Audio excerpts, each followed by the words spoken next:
রোহিঙ্গাদের স্থায়ী পুনর্বাসনে সহায়তা অব্যাহত রাখবে তুরস্ক। ঢাকায় দুই পররাষ্ট্রমন্ত্রীর ব্রিফিং, প্রতিরক্ষা, বাণিজ্য সহ বিভিন্ন বিষয়ে গুরুত্বপূর্ণ আলোচনা। গণতন্ত্রে বিশ্বাস করে না এমন শক্তির উত্থান হচ্ছে, মন্তব্য মির্জা ফখরুলের। দেশকে গণতন্ত্রহীনতার দিকে ঠেলে দেওয়ার অপচেষ্টা চালাচ্ছে একটি গোষ্ঠী, অভিযোগ মন্ত্রীদের। দেশের বিভিন্ন সীমান্ত দিয়ে ৭০ জনকে পুশিনের চেষ্টা বিএসএফের। চাঁপাইনবাবগঞ্জে উত্তেজনা চরমে, অবৈধ বাংলাদেশিদের বিরুদ্ধে ব্যবস্থা নিচ্ছে ভারত। দুর্নীতির আখড়া জনস্বাস্থ্য প্রকৌশল অধিদপ্তর।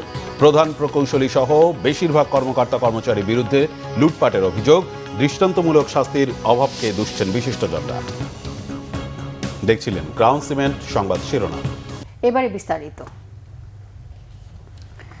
আশ্রয় নেওয়া রোহিঙ্গাদের স্থায়ী পুনর্বাসনে তুরস্কের সহযোগিতা অব্যাহত থাকবে বলে জানিয়েছেন পররাষ্ট্রমন্ত্রী ডক্টর খলিলুর রহমান। বাংলাদেশের সাথে দ্বিপাক্ষিক সম্পর্ক জোরদারে তুরস্ক আন্তরিক বলে জানিয়েছেন তুরস্কের পররাষ্ট্রমন্ত্রী হাকান ফিদান। দুই পররাষ্ট্রমন্ত্রীর বৈঠকে যুক্তরাষ্ট্র ইরানের মধ্যে সংঘাতের বিষয়টিও উঠে আসে। একে এই অঞ্চলের আঞ্চলিক অস্থিরতা বৃদ্ধির প্রধান কারণ উল্লেখ করেন তুর্কি পররাষ্ট্রমন্ত্রী। মুহিবুল্লাহ মুহিবের রিপোর্টে বিস্তারিত। 3 দিনের সফরে বৃহস্পতিবার রাতে ঢাকা পৌঁছান তুরস্কের পররাষ্ট্রমন্ত্রী হাকান ফিদান। শুক্রবার দুপুরে হোটেল ইন্টারকন্টিনেন্টালে সফররত তুরস্কের পররাষ্ট্রমন্ত্রীর সাথে দ্বিপাক্ষীয় বৈঠক করেন বাংলাদেশের পররাষ্ট্রমন্ত্রী ডক্টর খলিলুর রহমান। বৈঠক শেষে যৌথ ব্রিফিংয়ে অংশ নেন দুই দেশের পররাষ্ট্রমন্ত্রী। এ সময় খলিলুর রহমান জানান, বৈঠকে সাংস্কৃতিক সম্পদের সুরক্ষা নিয়ে একটি সমঝোতা স্মারক সই হয়েছে।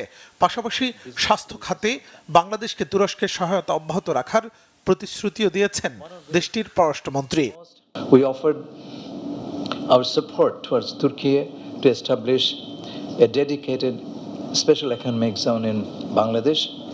We also requested for expansion of cooperation by TICA, Turkish Cooperation Agency, toward investment, Turkish Investment Promotion Agency, toward investment, trade, and industrial partnerships, taking advantage of Bangladesh's current political stability, business-friendly environment, and growing domestic market.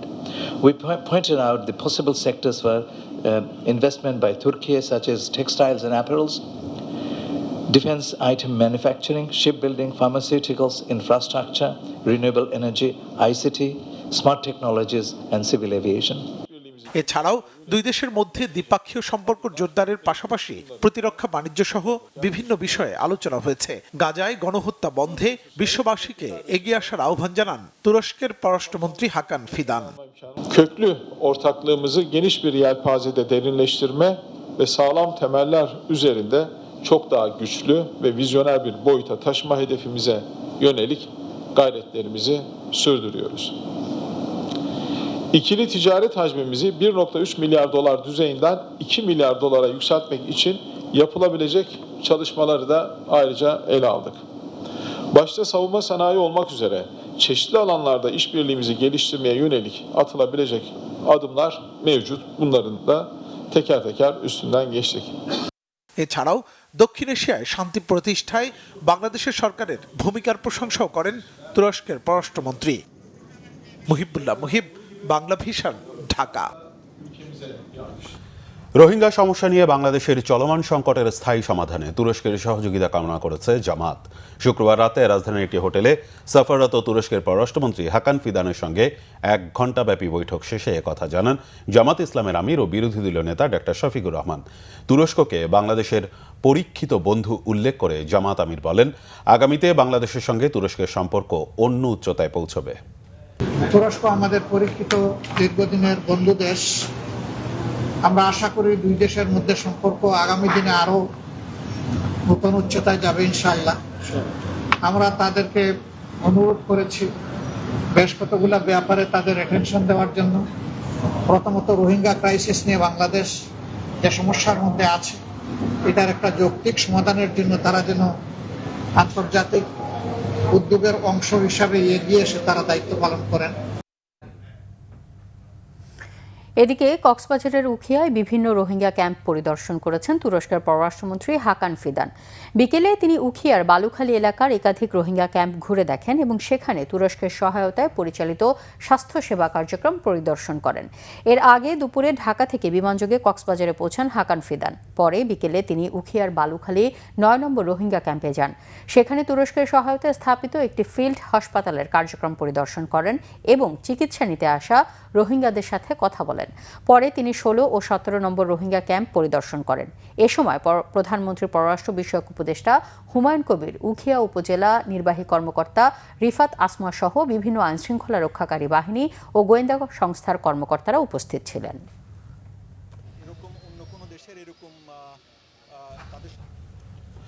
স্থানীয় সরকার মন্ত্রী ও BNP মহাসচিব মির্জা ফখরুল ইসলাম আলমগীরের আশঙ্কা করে বলেছেন, একটা শক্তির উত্থান হচ্ছে যারা গণতন্ত্রে বিশ্বাস করে না।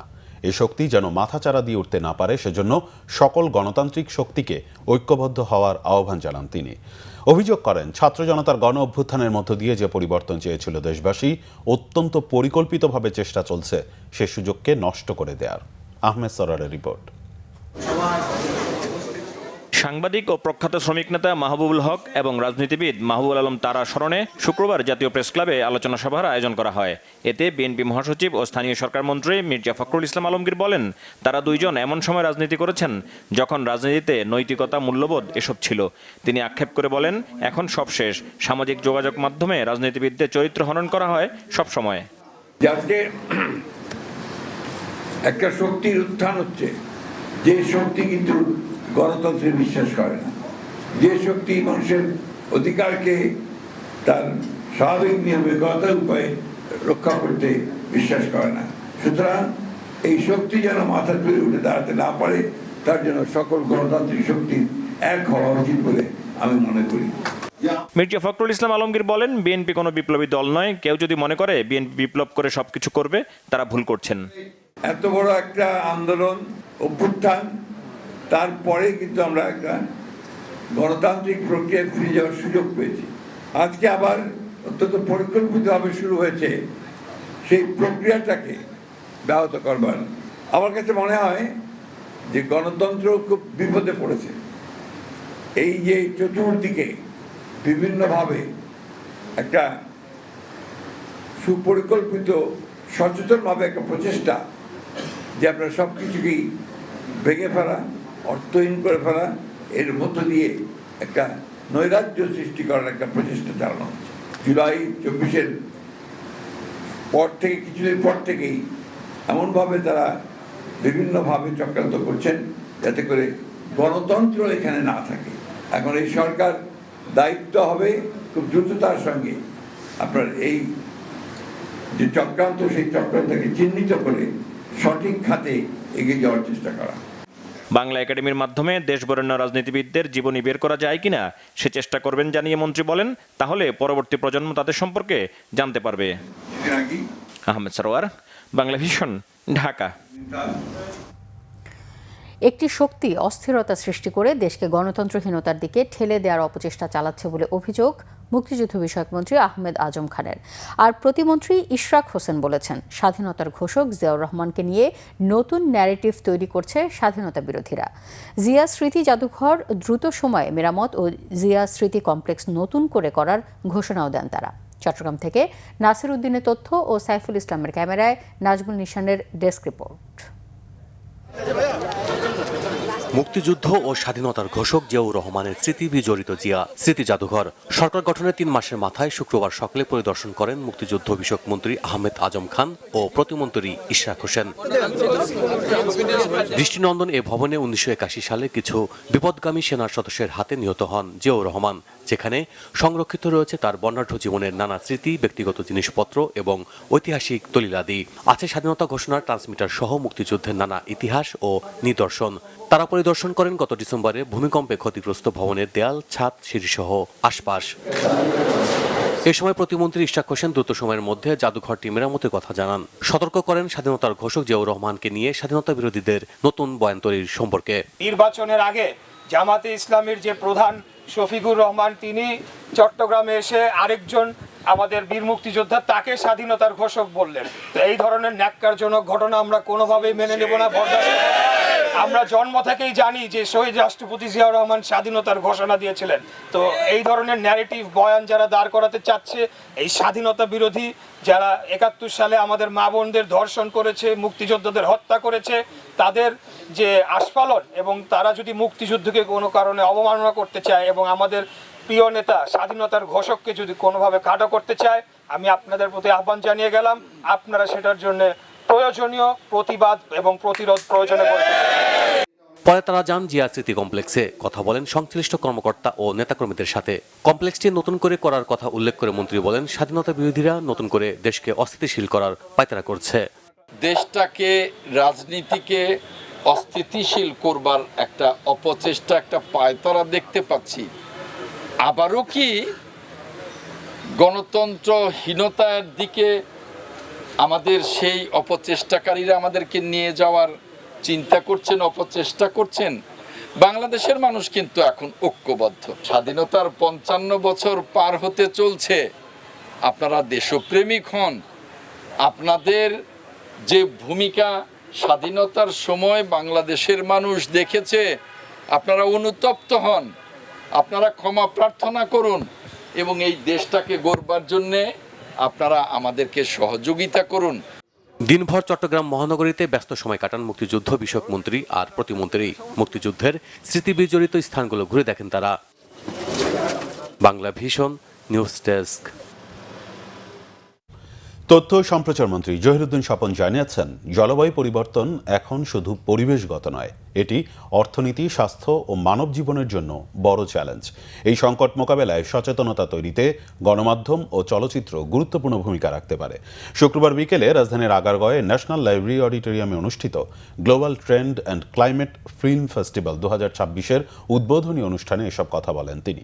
তথ্যমন্ত্রী বলেন, জলবায়ু পরিবর্তনের বিরূপ প্রভাব মোকাবেলায় শুধু সরকারি উদ্যোগ যথেষ্ট নয়, এ বিষয়ে সমাজের সব স্তরের মানুষের সম্পৃক্ততা প্রয়োজন। নতুন প্রজন্মের মধ্যে পরিবেশ সচেতনতা গড়ে তুলতে জলবায়ু বিষয়ক দায়িত্বশীল ও তথ্যভিত্তিক কন্টেন্ট নির্মাণের উপর গুরুত্ব আরোপ করেন তিনি। উৎসবে জলবায়ু পরিবর্তন বিষয়ক একাধিক স্বল্পদৈর্ঘ্য ও প্রামাণ্যচিত্রের অংশবিশেষ প্রদর্শিত হয়।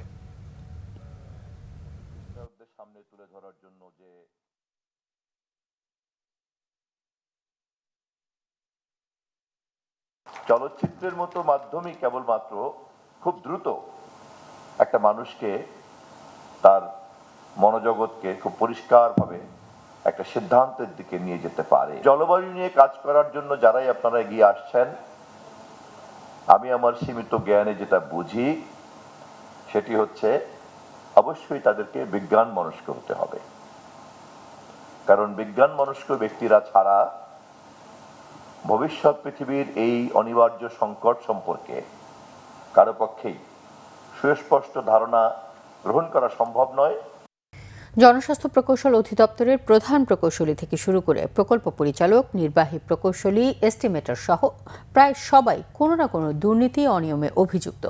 রুটিন দায়িত্বে প্রধান প্রকৌশলী আব্দুল আওয়ালের বিরুদ্ধে তো টাকার বিনিময়ে পদ বাগিয়ে নেওয়া, টেন্ডার কমিশন, বদলি বাণিজ্য, জোরপূর্বক বদলি সহ অভিযোগের পাহাড়। এসব নিয়ে শুভ মাহফুজের ধারাবাহিক রিপোর্টের প্রথম পর্ব আজ। প্রত্যেকটা ঠিকাদারের কাছে বহুত টাকা নিছে, নিয়ে টাকার বিনিময়ে কাজ দিছে। এই কাজগুলা এখন মানুষ হয়রানি হচ্ছে, এই বিলগুলা তারা কত পাচ্ছে না। প্রত্যেকটা সেক্টরে এদের ঘুষ না দিলে ফাইলে সিগনেচারি করে না। দুর্নীতি ছাড়া এখানে এরা কিছু বুঝে না। এটা দুর্নীতির একটা আখড়া। জনস্বাস্থ্য প্রকৌশল অধিদপ্তরের অনিয়ম ও দুর্নীতির এমন অভিযোগের শুরুটা বর্তমান রুটিন দায়িত্বের প্রধান প্রকৌশলী আব্দুল আউয়ালকে দিয়ে। নিয়মনীতি তোয়াক্কা না করে ঊর্ধ্বতনকে ম্যানেজ করে রাতারাতি বনে যাওয়া একচ্ছত্র ক্ষমতাধর তিনি। তথ্য বলছে, ১৯৯৮ সালে প্রকল্পে যোগ দিয়ে ২০০৬ সালে রাজস্ব বাজেটে আসেন আব্দুল আউয়াল। অধিদপ্তরে তার চেয়ে সিনিয়র আরও ২৬ জন থাকা সত্ত্বেও অন্তর্বর্তী সরকারের একজন উপদেষ্টার আশীর্বাদে শীর্ষ পদটি বাগিয়ে নেন তিনি। নির্বাহী প্রকৌশলী থেকে মাত্র ৩ মাসের ব্যবধানে অতিরিক্ত ও প্রধান প্রকৌশলীর জোড়া দায়িত্ব হাসিলের এমন রেকর্ড নজিরবিহীন। ময়মনসিংহে দীর্ঘদিন থাকা অবস্থায় নানা অনিয়মের মাধ্যমে কোটি কোটি টাকা হাতিয়ে নেয়ার সুনির্দিষ্ট অভিযোগও ওঠে আব্দুল আউয়ালের বিরুদ্ধে। সরকারের একটি সংস্থার প্রতিবেদনে এর সত্যতা মিললেও অজ্ঞাত কারণে তা আড়াল করে দেয়া হয় শীর্ষ পদটি। তার দায়িত্ব নেয়ার কয়েকদিনের মধ্যে জনস্বাস্থ্য প্রকৌশল অধিদপ্তরের ইতিহাসে সবচেয়ে বড় অর্থ কেলেঙ্কারি ঘটে নোয়াখালীতে। অনুসন্ধানে জানা যায়, প্রধান প্রকৌশলী আব্দুল আউয়ালের নির্দেশে ড্যানিডা প্রকল্পের ৫,৫৫,০০,০০০ টাকার সরকারি পাইপ ও মূল্যবান মালামাল গোপনে মাত্র ১৮,৮৫,০০০ টাকায় নামমাত্র মূল্যে বিক্রি করে দেন জেলার নির্বাহী প্রকৌশলী সাইফুল ইসলাম। পরে স্থানীয়দের রোষানলে পড়েন তিনি। তাকে রক্ষায় ঢাল হয়ে দাঁড়ান এই আব্দুল আউয়াল। এর বিনিময়ে সাইফুল থেকে নেন ৭০ লাখ টাকা। বাংলাভিশনের হাতে আসা একটি ভিডিওতে দেখা যায়, অগ্রণী ব্যাংকের মহাখালী শাখা থেকে ৪০ লাখ টাকা উত্তোলন করে সাইফুল তা তুলে দেন আউয়ালের ঘনিষ্ঠ প্রতিনিধির হাতে। আর সেদিনই পূর্ব পরিকল্পনা অনুযায়ী সাইফুলকে নোয়াখালী থেকে ঢাকায় সংযুক্তির সুপারিশ করে মন্ত্রণালয়ে চিঠি পাঠান প্রধান প্রকৌশলী আব্দুল আউয়াল। আব্দুল আউয়ালের দপ্তরের কম্পিউটার অপারেটর সুমিতের একটি ভিডিও পায় টিম বাংলাভিশন, যেখানে ঠিকাদারদের কাছ থেকে আসা ঘুষের টাকা নিয়ে সরাসরি প্রধান প্রকৌশলীর ড্রাইভারকে গাড়িতে রাখতে বলছেন সুমিত।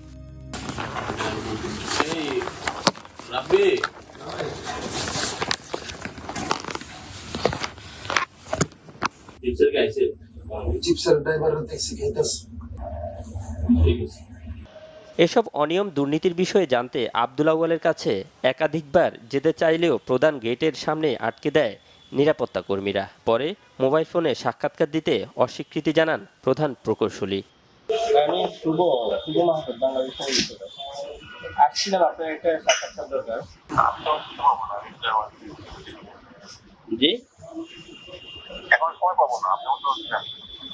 এর আগে প্রতিবেদকের সাথে আলাপকালে নিজের নিয়োগের ক্ষেত্রে অনেক হাত জড়িত রয়েছে বলে স্বীকার করেন তিনি। তবে মুখ খুলেননি সাইফুল থেকে ৭০ লাখ টাকা ও সমিতির মাধ্যমে নেয়া ঘুষের বিষয়ে।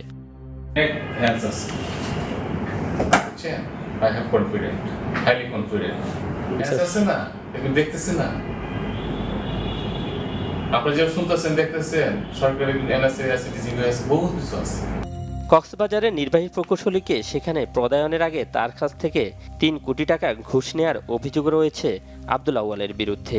এই টাকা দেওয়ার আগে বিদেশে অবস্থানরত এক ব্যক্তিকে বিষয়টি হোয়াটসঅ্যাপে জানান ওই নির্বাহী প্রকৌশলী। রাজনৈতিক প্রভাব ও দৃষ্টান্তমূলক শাস্তির অভাবে সরকারি কর্মকর্তাদের একাংশ অবৈধ সম্পদ অর্জনকে বেশি প্রাধান্য দেন বলে মনে করেন টিআইবির নির্বাহী পরিচালক ডক্টর ইফতেখারুজ্জামান। এই প্রতিষ্ঠানের শুরু থেকেই যেটা দেখা গেছে যে বাস্তবে জনস্বার্থের পরিবর্তে যারা এখানে কর্মরত তারা এই যে বিভিন্ন প্রকল্প বাস্তবায়নের নামে নিজেদের সুবিধা অর্জনের দিকে বেশি মনোযোগ দেয় এবং যে সুবিধার ক্ষমতাটার অপব্যবহার করে, যেটার শিকার হয়েছে বাংলাদেশের মানুষ প্রায় 2 যুগ ধরে।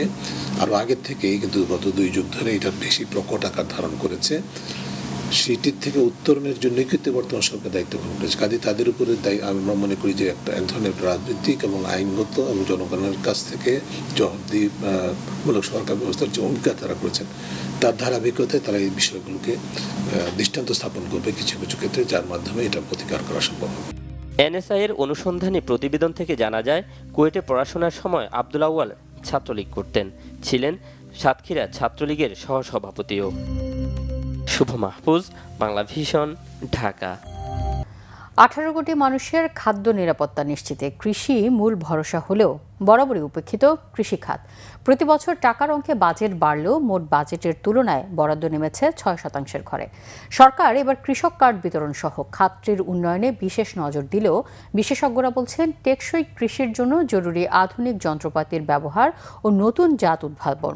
কৃষি গবেষণাতেও দিতে হবে বাড়তি বিনিয়োগ। এজন্য কৃষিতে বাজেটের অন্তত 10% বরাদ্দ রাখার সুপারিশ বিশেষজ্ঞদের। জিয়াউল হক সবুজের রিপোর্টে বিস্তারিত। দেশের খাদ্য নিরাপত্তা নিশ্চিতের পাশাপাশি গ্রামীণ অর্থনীতিকে চাঙ্গা রাখতে কৃষির ভূমিকা অপরিসীম। কিন্তু প্রবৃদ্ধিতে 11% ভূমিকা রাখা এই খাতটি বরাবরই বাজেটে থেকেছে অবহেলিত।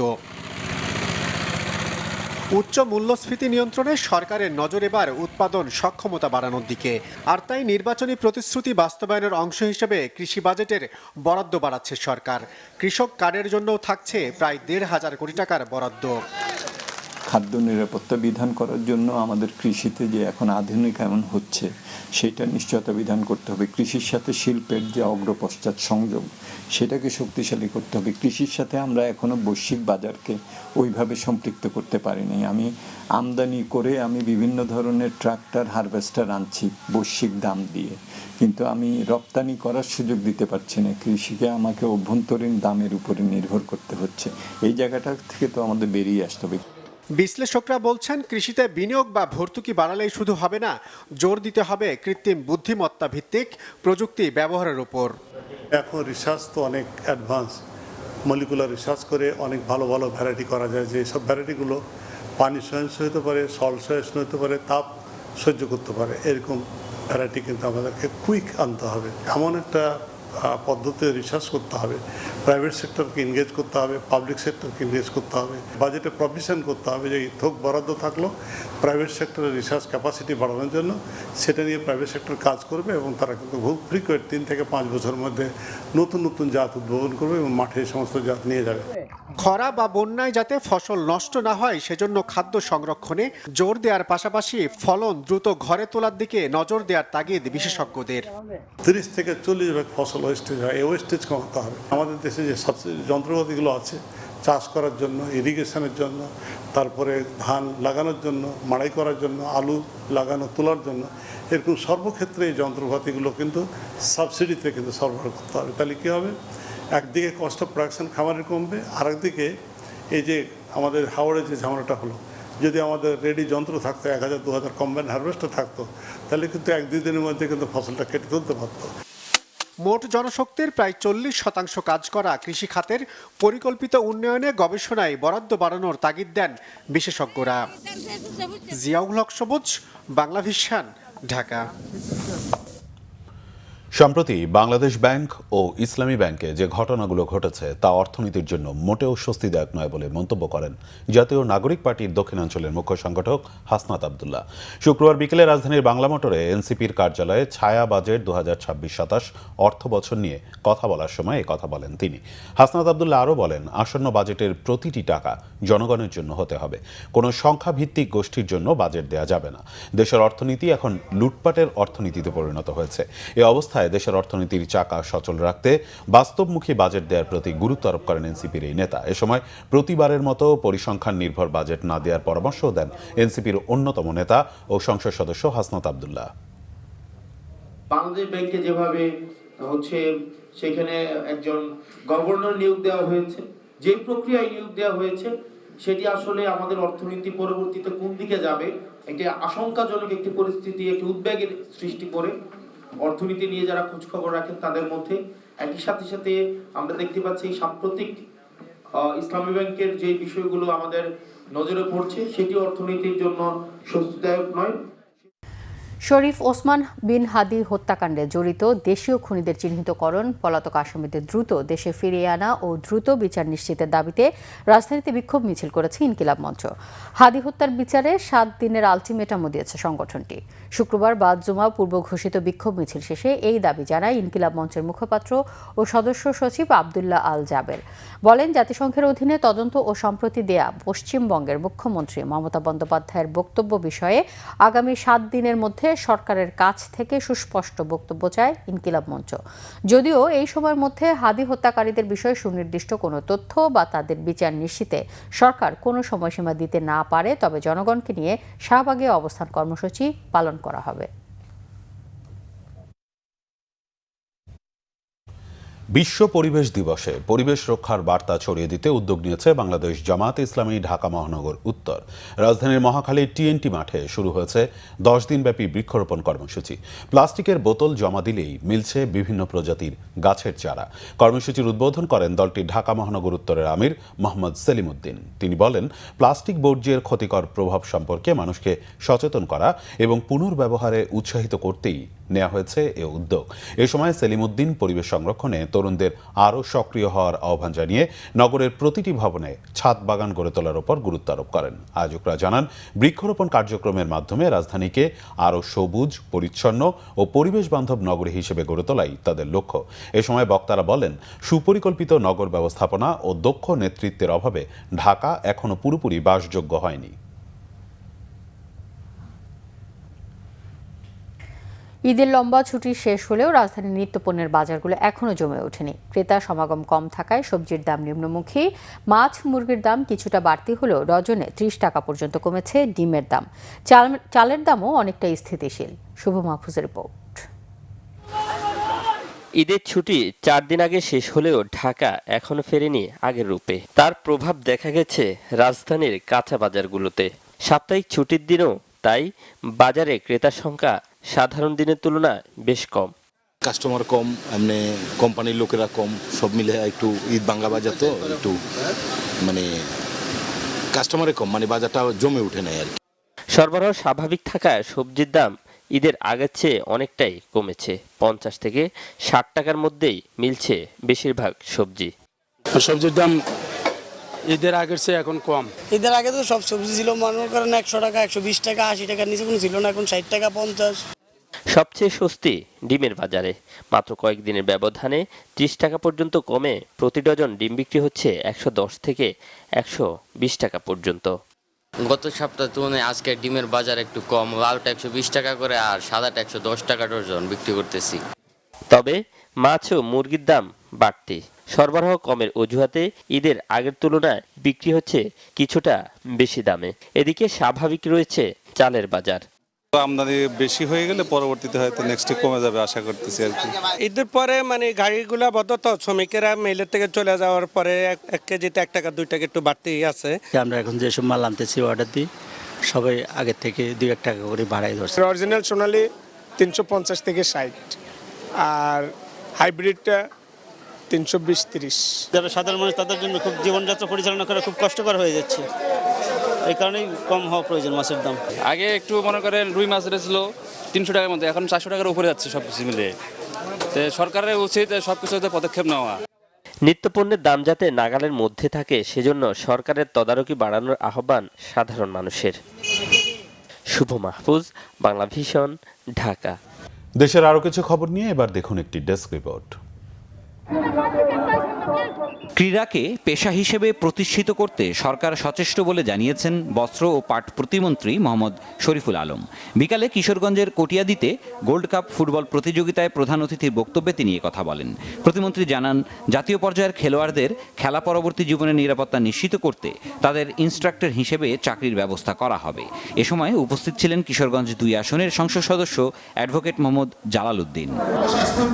শহীদ রাষ্ট্রপতি জিয়াউর রহমানের শাহাদাত বার্ষিকী উপলক্ষে দোয়া মাহফিল ও আলোচনা সভা হয়েছে গাজীপুরে। জেলা বিএনপির উদ্যোগে স্থানীয় একটি কনভেনশন সেন্টারে হয় আয়োজন। গাজীপুর 5 আসনের সংসদ সদস্য AKM ফজলুল হক মিলন করেন সভাপতিত্ব। প্রধান অতিথি ছিলেন বিএনপির vice chairman doctor Asaduzzaman Ripon. ছিলেন গাজীপুর 3 আসনের সংসদ সদস্য ডাক্তার রফিকুল ইসলাম বাচ্চু সহ জেলা বিএনপির নেতাকর্মীরা। জিয়াউর রহমানের 45তম শাহাদাত বার্ষিকী উপলক্ষে সাতক্ষীরায় অসহায় ও দুস্থ মানুষের জন্য ফ্রি মেডিকেল ক্যাম্প অনুষ্ঠিত হয়েছে। জেলা বিএনপির আয়োজনে মেডিকেল ক্যাম্পে 5 শতাধিক রোগীকে বিনামূল্যে চিকিৎসা দেওয়া হয়। বিনামূল্যে সরবরাহ করা হয় বিভিন্ন ঔষধ।